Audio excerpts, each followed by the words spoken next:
kumene anawakuchokera kupereka kokanga chepe ngakhale so office ya papa imene ya PMS akutithandizanso ndi ndalama zina komabe pakuperewerabe ndi chifukwa chakuperewera kumene kuku tikukhala tikupa kumene wakatolika oyambira zaka 4 mpaka zaka 14 akuyenera apereka ndalama yosachepera 500 kwacha kumapita kusogolo.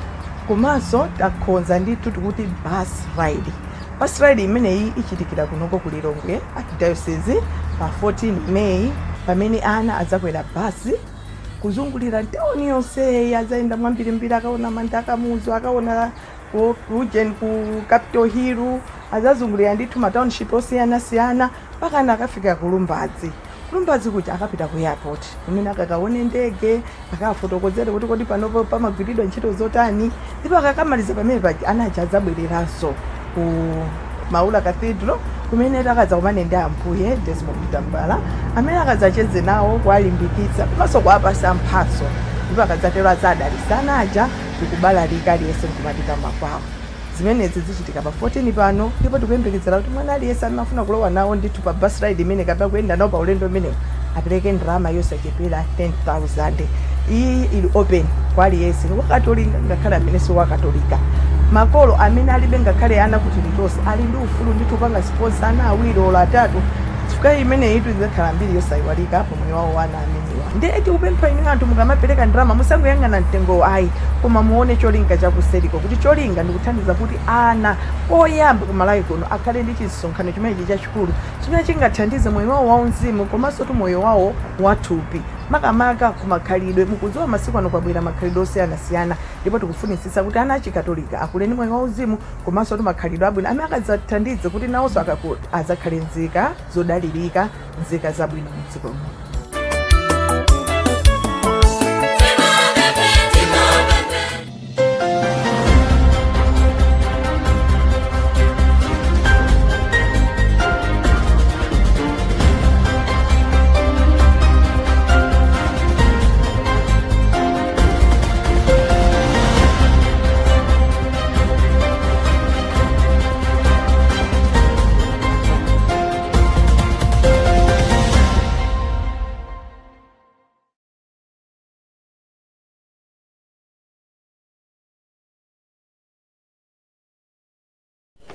Glad you could join us for News Bulletin. I'm Fales Chizombe. First, the headlines.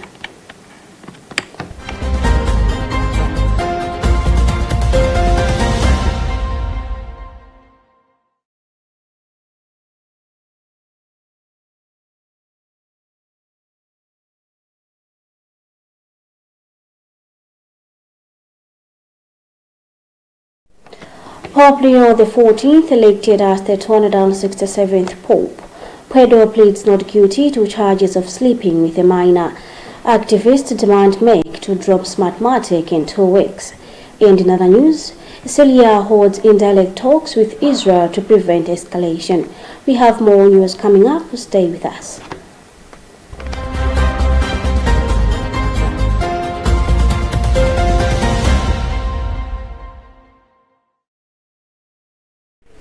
The Catholic Church has a new Pope. Cardinal Robert Francis Prevost, a Chicago native, has been elected as the 267th Pope and has taken the name Pope Leo XIV. The election was announced on May 8, 2025 at Rome after a conclave of 133 cardinals gathered in the Sistine Chapel. White smoke billowed from the chimney, signaling the successful election, followed by the ringing of St. Peter's Basilica bells.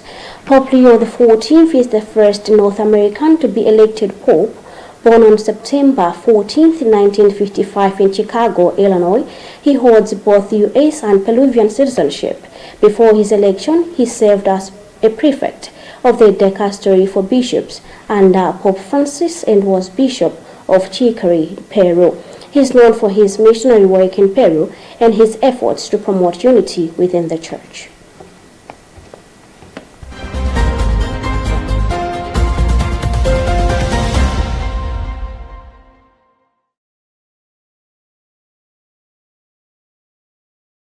Tumpeng Daya, commonly known as Pedro, appeared before the Lilongwe Magistrate Court today, where he pleaded not guilty to 2 charges, repeatedly engaging in sexual activity with a minor and abducting a female child in February this year.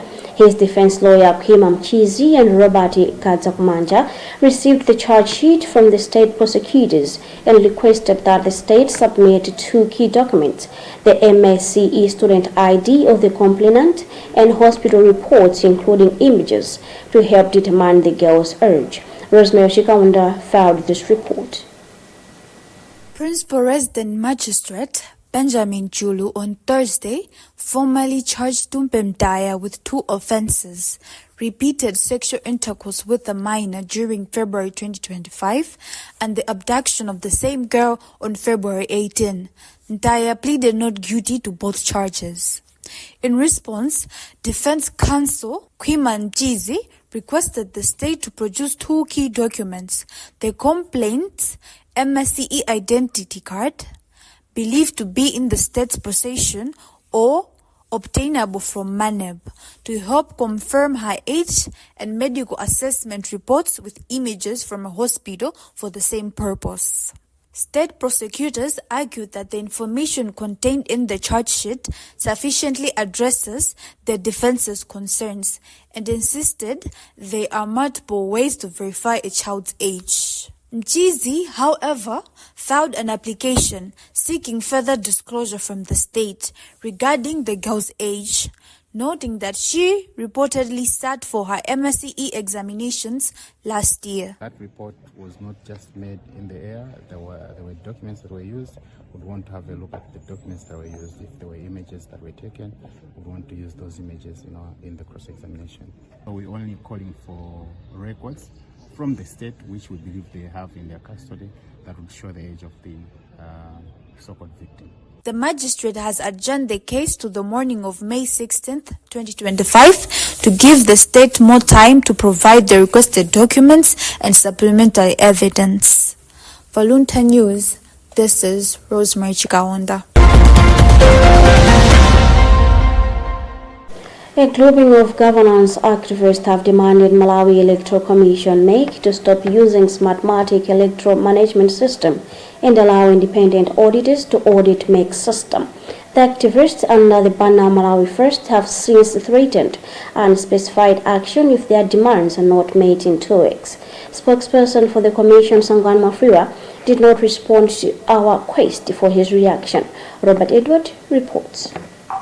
Speaking at a press conference convened in Lilongwe on Thursday, leader of the grouping, Boni Galindo, said the Malawi Electoral Commission must know that the September 16th elections' integrity ought to be safeguarded, and one of the ways to ensure its credibility is to use the system that will be acceptable by all the stakeholders. He told journalists that it makes insistence to use the Smartmatic electoral management system should stop in 14 days from Thursday, failure which the grouping under the banner the Malawi First will mobilize Malawians. The grouping also took turns to demand public officers' declaration of their property and wealth and how they got acquired. It is true that we are calling upon Malawi Electoral Commission to abandon this Smartmatic system of voting, because we know for sure that this is an enemy of democratic processes, and that many people are not happy with this system, but they would want to go using manual. Other than that, we would also want Malawians out there would also want the system to be audited for us to have credible elections come September 16th. In his response, Malawi Electoral Commission's spokesperson Sangwan Mafriwa says they will give a response on the matter later when they get an official communication. The political environment in Malawi is boiling up in the runners-up to the 16th September 2025 general elections, with stakeholders encouraging youths and women to refrain from being involved in political violence.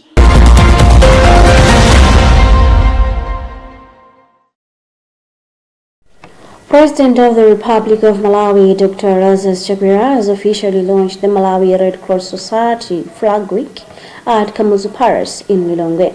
During the launch, Dr. Chakwera, who is also the patron for the Malawi Red Cross Society, has donated 2 million kwacha to Malawi Red Cross Society to support the Malawi-led Flag Week.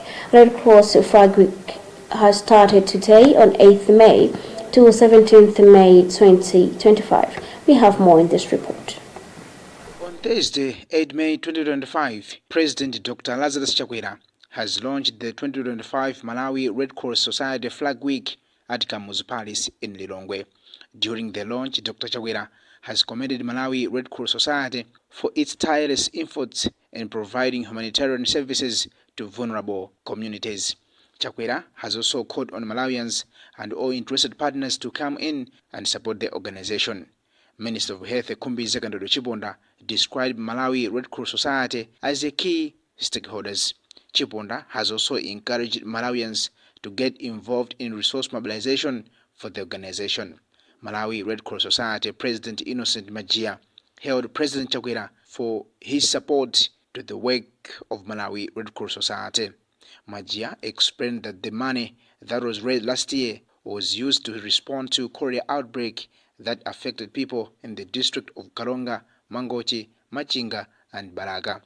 During the launch, Malawi Red Cross Society presented to Dr. Chakwera a carnation of flower, certificate of recognition, and Malawi Red Cross Society badge jacket and a bronzer. Malawi Red Cross Society intends to raise 200 million kwacha, which will be used to respond to different disasters that hit the country in recent years. For Luntha News, this is Patrick Popper.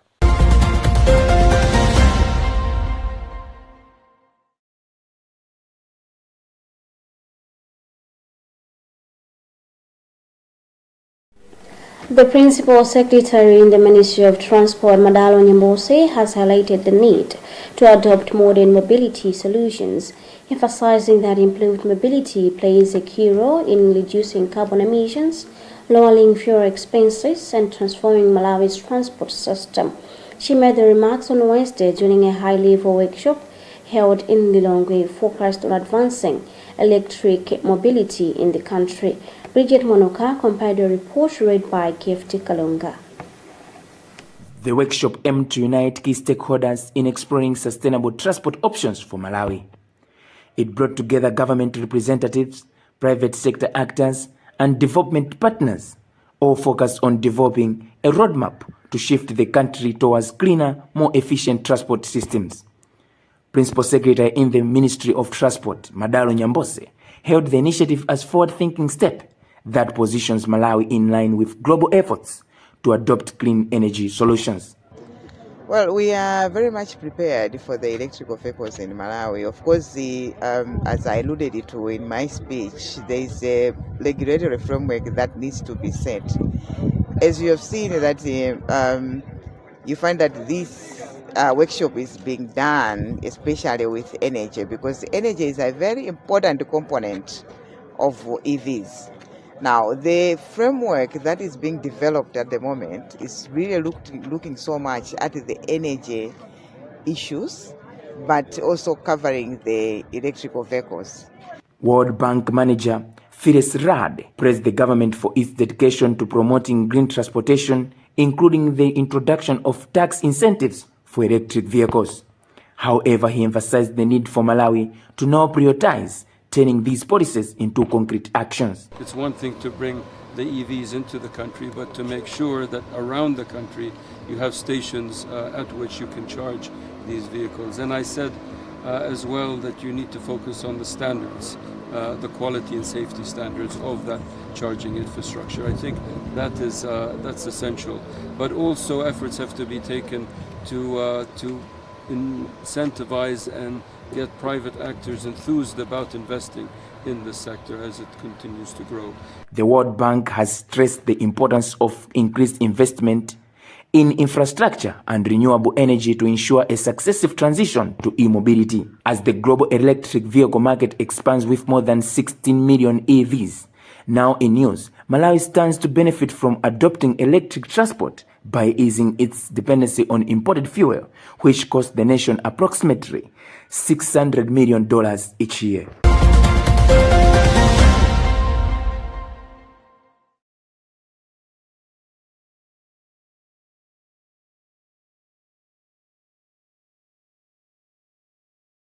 are still watching news on Luntha television with me, Fale Chizombe, coming to you live from Bishop Navy Media Center in Elia 2 Lilongwe. A look at the headlines before we proceed.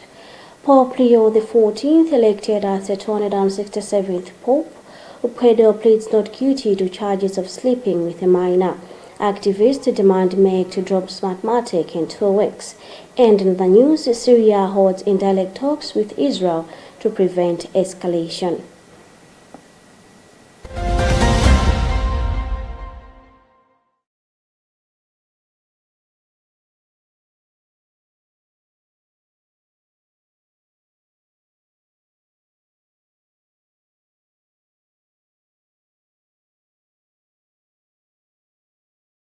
Moving forward, Malawi National Examinations Board, MANEP, has assured the public that it has put in place all the necessary measures to ensure credible examinations this year.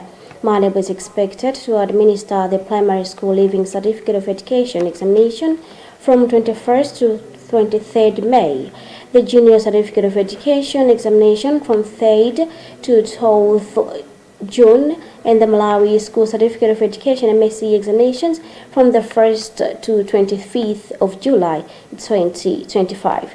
In a statement, MANEP said all preparations for the examinations have been successful. Emmanuel Shocha reports.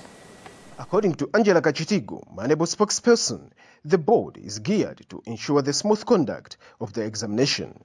This includes the registration of candidates, payments of examination fee done online through its e-payment system, interface meetings with stakeholders, securing the examination materials, and handling of practical examination, among others.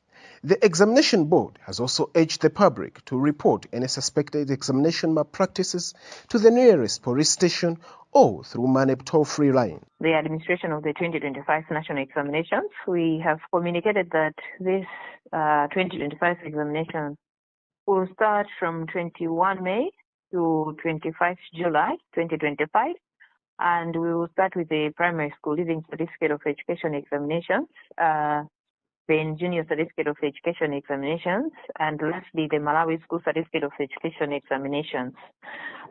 In terms of the candidates that are registered to sit for this examination, we have a total of 626,192, and out of this total, we have 316,764 females and 309,428 males.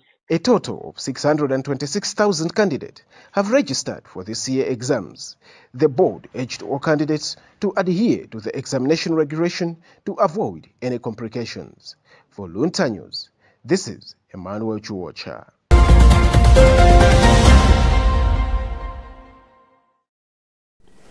A 21-year-old Lydia Pio, who aspires to break the record and become the youngest member of parliament in the September 16, 2025 parliamentary elections, has asked youth to take a leading role in the country's developmental instrument. She was reacting to the recent revelations that youth are not actively participating in frontline politics but tend to become instruments of political violence. Pio said youth form the largest part of the country's population, and their participation in politics would give a room for the representation of their ideologies. She explains more to our reporter, Hilbert Katanda. The decision has come because of the area, the way I'm seeing the area. The area is lacking several things. For example, one is in terms of loads.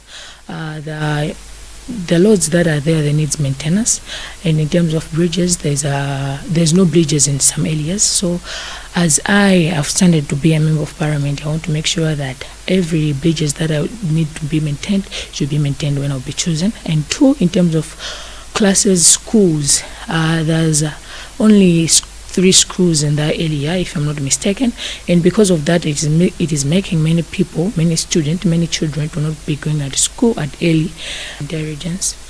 Many youth, they are lacking support to join in politics.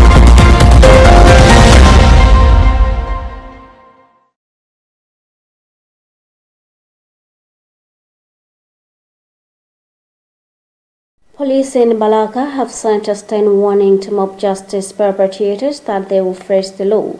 Superintendent Gideon Chisari, who is Balaka police station officer, sounded the warning on Wednesday at Club Village Mpulula Ground, traditional authority in Samala in Balaka district, during an anti-corruption bureau community engagement meeting. Superintendent Chisali noted that every citizen has a right to life, hence they will arrest all mob justice perpetrators. Andrew Nanduro has read a report read by Tandiri Zumara. During the engagement meeting that the Anti-Corruption Bureau ACB organized, Superintendent Gideon Chisale reminded Malawians to avoid mob justice, saying anyone doing the vice will be arrested by the police. As law enforcers as well, mob justice is wrong. Whosoever takes hand in law in his own hands is wrong, because if you talk of mob, we talk of somebody who has lost life. Somebody has been murdered. So mob talks of a group of people killing a person. Now that person who has been killed has also the right to life. Now if he is killed, automatically we as law enforcers we are mandated to take charge of the investigations and arrest the perpetrators, so that should also teach community that taking laws into their own hands is a crime. On the fight against corruption, Superintendent Chisale commended the Bureau for organizing the meeting. ACB Senior Public Education Officer said the Bureau organized the meeting because as a public entity they are mandated to give information to the general public and allow people to ask questions. Ngoma noted that public officers that attended the meeting had time to listen to the concerns and give answers. Yeah, of course we have gotten some concerns from the community on the issues of police bail, on issues of AIP, and issues of pertaining to dogma. As a ACB, our law is to make sure that people access services in a manner that the services are accessible and they're able to to enjoy the services as designed by the government. Where we find that maybe people are unable to access the services, we consult the institutions through institutional integrity committees that they should at least improve the service delivery, so that the people should be able to benefit from the services which are there in their communities. Public officers from the Departments of Agriculture, Disaster, Police and National Registration Bureau were in attendance at the meeting.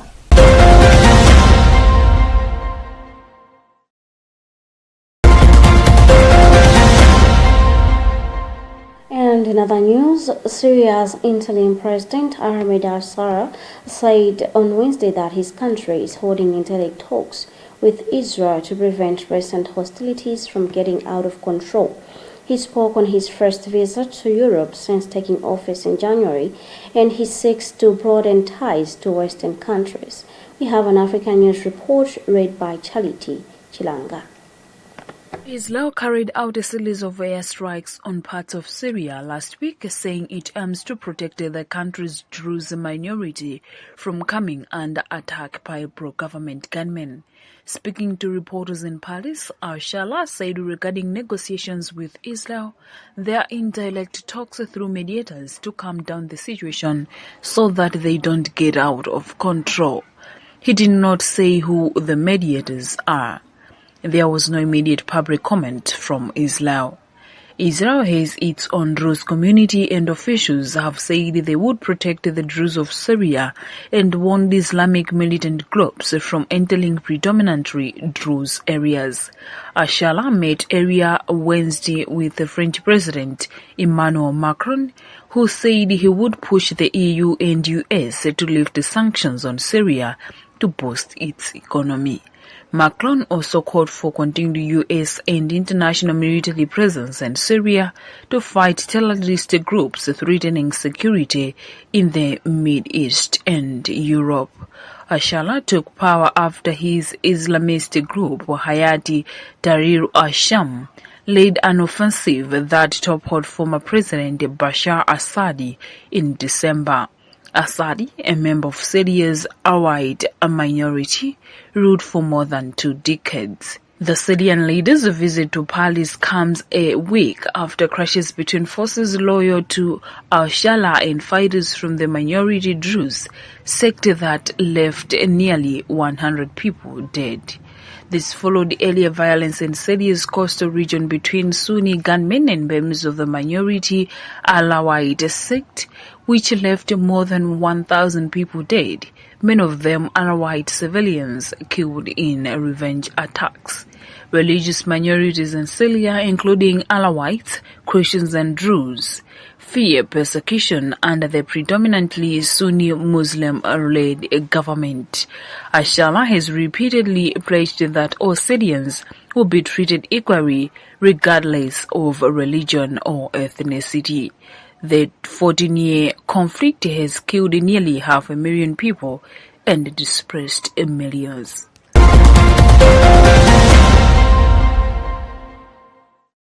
That news item brings us to the end of our today's news bulletin. Before we go, a recap of our top stories.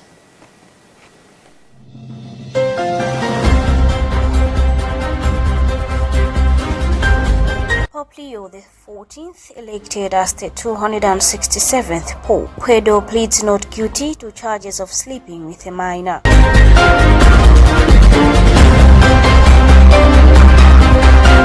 Activists demand MEC to drop Smartmatic in 2 weeks. And in other news, Syria holds indirect talks with Israel to prevent escalation.